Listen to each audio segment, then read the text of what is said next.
So I've come across a bunch of videos, talk about the vocal chain processing that they have used, or instrument chain processing that they have used, or master bus processing that they have applied, to get an awesome sound.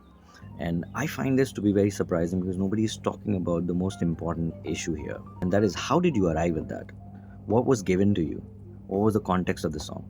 And how did you arrive at those decisions? So here's a two-step method that is surely going to work, provided your ears are trained, you have some musical training, and you have great taste in music. Step number one: neutralize your sound.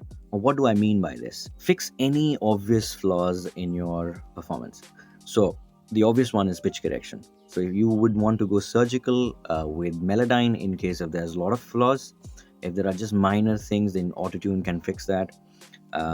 Do a little bit of performance cleanup. If there is noise in the recording, if there's room ambience, you would need to get rid of that. So something like a deverb will work. Performance correction also includes doing walk align, like alignment of your main takes and your harmonies and DTs and everything. Remove breath or time them. So some of the breaths don't sound good and you might want to remove them.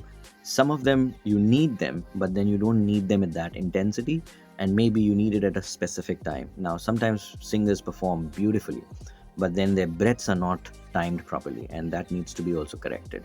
And lastly, stabilize the dynamics. Usually what happens, especially with voice, is that when a singer performs a higher pitch, they also increase their intensity, and hence creating a huge difference between softer parts and louder parts, and that needs to be stabilized. So you can use compression. Again, the order of the plugin depends upon what you notice first. If you notice there's a problem in dynamics, then have your compressor first and then EQ to fix something. Tame any flawed frequencies. What I mean by that is, like, maybe there's a nasal sound that's popping out too much, or there's something that's sounding boxy, or maybe there's a harshness around 2K, 4K, or 5K, 6K, those kinds of ranges. You can probably look in that.